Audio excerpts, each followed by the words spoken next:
ሰላም ሰላም ቤተሰብ እንዴት ናችሁ? ሰላም ናችሁ ወይ? እኔ ደህና ነኝ፣ እግዚአብሔር ይመስገን። እናንተም ደህና እንደሆናችሁ ተስፋ አለኝ። እንዴት ናችሁ ውዶች ማሮቼ? አለ እግዚአብሔር ይመስገን። ጠፍቼ ነበረ ደግሞ መጣሁ። እሺ እኛ ሀገር በእርግጥ ክረምቱ በጋ ይመስላል፣ ባይገርማችሁ ፀሐይ ያለ ምናምን ማለት ነው። እና ዛሬ ውሎ ከጧት ጀምሮ ቪዲዮ እሰራለሁ ብዬ አልተመቸኝም ነበረ። አሁን ግን ያው ዝም ብዬ እስቲ ከእንትን ጋር እየተመለስኩ ነው፣ ወጌሻ ሄጄ ማለት ነው። ያው ከዚህ ፊት ቪዲዮ እንደሰራው እጄን ያመኛል። በእጄ ምክንያት ነው ወደ ኢትዮጵያ ራሱ የተመለስኩት እና አሁንም ያው አልተመለሰልኝም። በሶስት ቀን እየመጣው ወጌሻ ጋር እየታሸው ነው። ትከሻይ ውስጥ ነው እንትን ያለችኝ እና በዛ ላይ ደግሞ ቆየብኝ። ችግሩ ቶሎ መመለስ አይችልም ማለት ነው። እና እንደዛ ሆኖ ነው እላችኋለሁ ውዶቼ። እና አሁን እዛ ሄጄ እየተመለስኩ ነው። ሀገራችን ብታዩ ደስ ይላል። የሆነ በገኑ ይመስል ብቻ ምን ደስ ይላል ብትሉኝ። ፀሐይ በእርግጥ ደስ ይላል፣ ግን ለእህል ምናምን ደግሞ በጣም ይከብዳል መሰለኝ ለአሁን። እና እንደዛ ነው ውዶቼ። አሁን እስቲ ከባለቤቴ ጋር ጾም መያዣ እንበላለን ብለን አስበናል። እና እሱም እስከሚመጣ እኔም ደግሞ ወደ ሰፈሬ በባጃጅ ሄዳለሁ ማለት ነው። እና ውዶች ማሮች አብረን እንቆያለን፣ አብረን ጾም እንይዛለን ማለት ነው። እሺ ኑ አብረን እንሂድ። ብታዩ ውዶች ስማ፣ እኛ ሀገር በእርግጥ በጣም አስቸጋሪ ነው። ማርያምን እየሰራው የሆነ እንጃ። እኔ ግን ያው አላጋጠመኝም፣ ከመጣው ገና 4 ቀኔ ነው። ትንሽ ብዙ ችግር አለ። ስልክም መንገድ ላይ ይዛችሁ እንደልባችሁ መሄድ በጣም ይከብዳል መሰለኝ። በቃ አሁን ሲመጡብኝ ማለት ነው ፈራው በጣም። ከዛ ቶሎ ስልኬን ዘግቼ ቦርሴ ውስጥ ከተትኩት ማለት ነው። እና እንጃ መቼ ነው ሰላም ይመጣ? መቼ ነው አንድነት? በቃ እንደ ልባችሁ የምትንቀሳቀሱ ወጣችሁ የምትገቡት? እውነት የሰቀቀን ህይወት እየተኖረ ነው። የሰቀቀን በቃ እንጃ በጣም ነው የሚከብደው። ለምን እንደሆነ ባላውቅም የኛ ህይወት በጣም ይከብዳል። ለማንኛውም እስቲ አሁን ወደ ባጃጅ እንሂድ። በነገራችን ቅርብ ነው እኮ። በእግር ልሂድ እንዴ ውዶች? በእግር ልሂድ እንዴ? ትንሽ ደግሞ ከወጌሻ ጋር መጥቼ ብዙም አትንቀነቂ ብላኝ ነበረ። ግን በቃ እስቲ ሀገራችን እያሳያችሁ ዝም ብዬ በእግሬ ልንከው መሰለኝ። ስፖርት ነው እና እንደዛ ነው ውዶቼ። ልንከው በቃ በእግሬ። እሺ አብረን እንሂድ።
ካሜራ ላዞር ነበረ ውዶቼ እምቢ አለኝ። ለምን እንደሆነ ባላውቅም እየሞከርኩ ነው። እምቢ አለኝ አዞርም።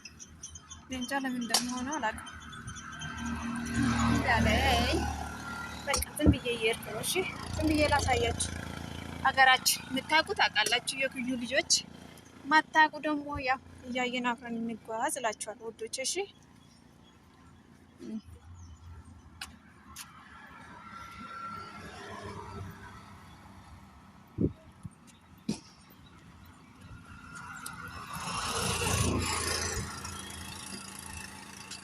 ኧረ በባጃጅ ልሂድ ማርያም ሰለቸኝ ራሱ በፈልገው ሰው ግን ካልመጣ ነው ችግሩ። ደግሞ እዛ መቆሙ ያስጠላኝ። እስቲ ምን ይሻለኛል? ከደወልኩ ደግሞ ቪዲዮ ይጠፋብኛል ችግሩ። እና እንደዛ ነው እላቸዋለሁ። እኛ ሀገር በጣም ይከብዳል። እንደ ልባችሁ መሆን አትችሉም። እንደ ልባችሁ ማውራት አትችሉም። እንደ ልባችሁ መንቀሳቀስ እኔ እንጃ ለምን እንደሆነ ባላውቅም ነፃነት ነው። በጣም እንደ ልባችሁ ወጣችሁ መግባት ታውቃላችሁ። በጣም ነው የሚናፍቀው በጣም። እስቲ ቲማቲም ልግዛ። በዚህ ቲማቲም ሜጋ ኪሎሞ እስቲ ኦሊቪቶ ይዲስ አሲነት ተጋጋለት ኦሊም ቢታበቃ ይባማገሩ ከዚህ ተሸክሜ እዛ ድረስ ከመሄድ በሰፈሬ ብገዛ ይሻለኛል። ቲማቲም እኛ ሀገር ኪሎ 7 ብር። ኦኬ ሌላ ቦታ እንኳን አላውቅም። በርግጥ እኛ ሀገር እንደዛ ነው እላቸው ልጆቼ። እስቲ ልሻገር ትንሽ ልሻገርና መንገድ ሊያዝና ቁስቁስ አይሻልም? በማንኛውም እየደረስኩ ነው። በርግጥ ሰፈሬ እስቲ ባለቤቴ የሚመጣ ከሆነ ቶሎ ጥሩ ነው። ካልመጣ ግን እኔ እንጃ ይከብዳል።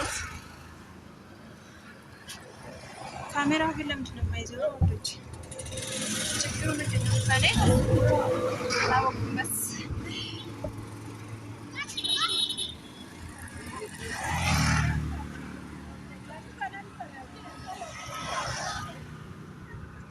እና እንደዛ ነው እላችኋለሁ።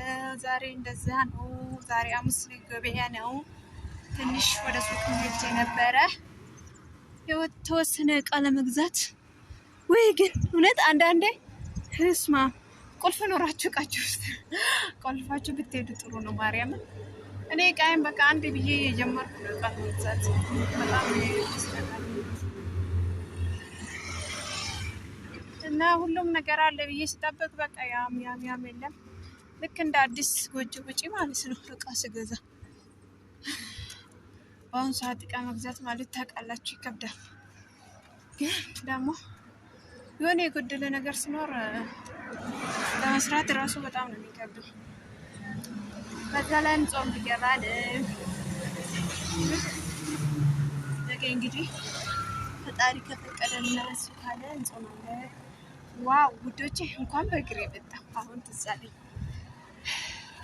ለልጄ ዳቦ ገዛለሁ ብዬ ከታች ወደ ከተማ አጥቼ ነበር። ግን ከሰፈር ካጣው ብዬ ቅር እያለኝ ነበረ። ግን በእግሬ መጥቻለሁ። እስቲ ካገኘሁ እየፈለኩ ነው። ለዛ ሻለኝ። በዛ ላይ ደግሞ ልጄ በጣም አስቸግሮኛል ውዶቼ። ምግብ አይበላም። ምን እንደማደርግ አላውቅም። ማርያምን በቃ ምግብ አይበላም። ወተት ብቻ ነው የሚጠጣው። በቀደም እንትን ሄድኩና ፋርማሲ ሄድኩ። ቪታሚን አሉ ሰጡኝ። 3 ቀኑ ነው ዛሬ መጠጣት ከጀመረ። ግን አሁንም አይበላም። ለምን እንደሆነ ባላውቅም ያው ከመጀመሪያም እነሱም ያላስለመዱኝ መሰለኝ። በቃ ቀንም ለሊትም ወተት ነው። ምግብ ስትሰጡት ይቀበልና ይተፋል ማለት ነው።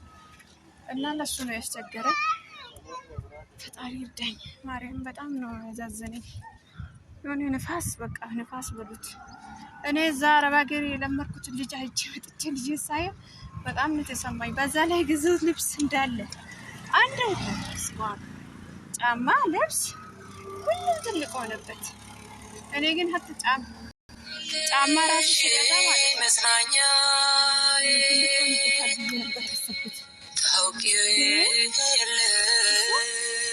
በጣም ትንሽ ነው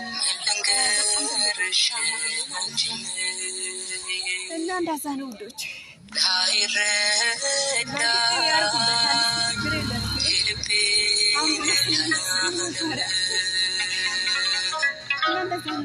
ባለቤቴም እየደወለ ነው። አሁን ደግሞ ማንሳታችን ከነሱ ቪዲዮ ይጠፋብኛል። እርግጥ እየደረስኩ ነው እና እንደዛ ነው እላችኋለሁ። እሺ እስቲ አብረን እንቆይ ውዶች።